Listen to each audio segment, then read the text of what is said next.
Assalamualaikum warahmatullahi wabarakatuh. Kenalkan, nama saya Mitra, kelas B pagi, Prodi Pinjas Gesrek, NIM 4119101004. Baik, di sini saya akan menjelaskan psikologi olahraga komunikasi. Komunikasi. Banyak pendapat dari berbagai pakar mengenai definisi komunikasi. Namun jika diperhatikan dengan seksama, dari berbagai pendapat tersebut mempunyai maksud yang hampir sama. Menurut Agung M. Hadrijana 2003 halaman 16, secara etimologis komunikasi berasal dari bahasa Latin yaitu cum, sebuah kata depan yang artinya dengan atau bersama dengan, dan kata umus, sebuah kata bilangan yang berarti satu. Komunikasi dalam organisasi. Komunikasi dalam organisasi dapat diklasifikasikan sebagai formal dan informal, atau sebagai tertulis, lisan atau diam. Formal atau informal. Komunikasi formal dapat berupa superior, subordinate, atasan, bawahan, inta, administrasi, dalam administrasi atau eksternal, tertulis, lisan, dan diam.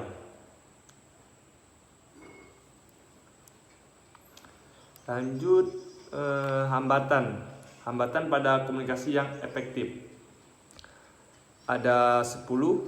Yang pertama itu fisik, hambatan fisik, gangguan kebisingan. Yang kedua itu bahasa, jargon, istilah-istilah teknis, kata-kata klis. Yang ketiga itu ada kegelisahan, ancaman, ketakutan, kecurigaan, ketidakpastian. Yang keempat itu status power, otoritas, hierarki, mengaruh, penerima komunikasi. Yang kelima itu ada permusuhan pribadi dan kebutuhan. Yang keenam, malu dan perasaan tidak mampu. Ketujuh, gaya pertipasi, terlalu banyak, terlalu sedikit, terlalu keras, tidak relevan. Yang sembilan, definisi Venus. Protagonist tetap tak mau berubah dari suatu ide meskipun sudah usang dan dengan adanya data baru. Yang 10 itu ada arogan, kesombongan, suka menguasai,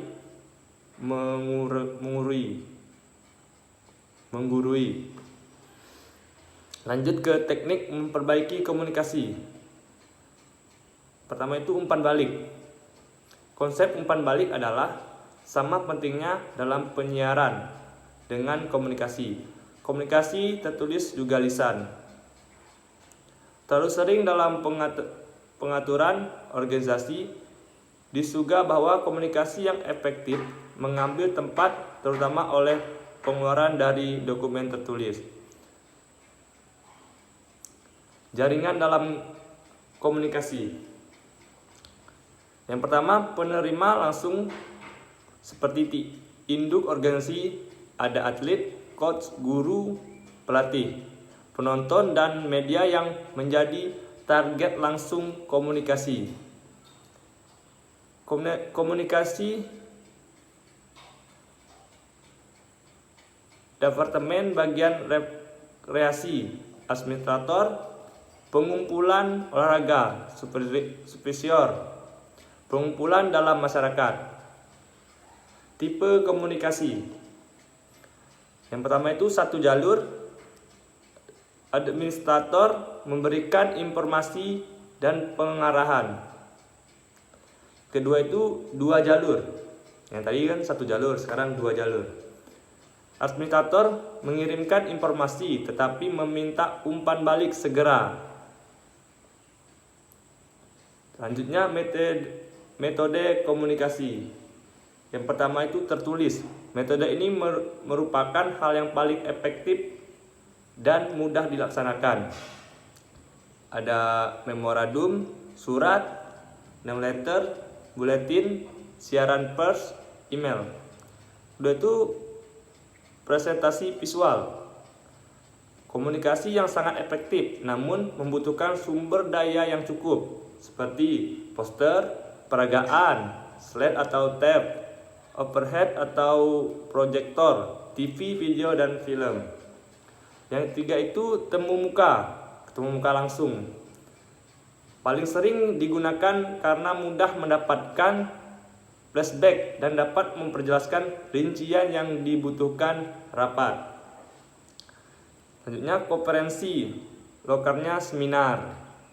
Yang keempat itu tips bagi pidato singkat.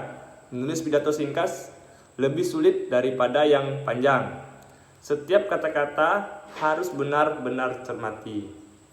Menyimpan pengumuman, beri seluruh rincian yang dibutuhkan, akurat dalam info waktu, tempat atau hal lain yang penting. Hindari penggunaan fakta yang tidak perlu atau rincian yang tidak relevan. Hindari kalimat yang tidak perlu. Memperkenalkan pembicaraan. Kelima itu tips menyusun surat. Susun surat yang singkat, hindari berpanjang-panjang. Rinci pokok pikiran dalam bentuk bullet point. Memudahkan pemahaman. Membaca. Gunakan panggilan yang menghormati seperti Bapak, Ibu, atau jabatan dengan tulis yang sempurna. Sekian dari saya, itu saja yang dapat saya sampaikan. Kurang dan lebihnya saya mohon maaf. Sekian dari saya Mitra, pamit undur diri. Assalamualaikum warahmatullahi wabarakatuh.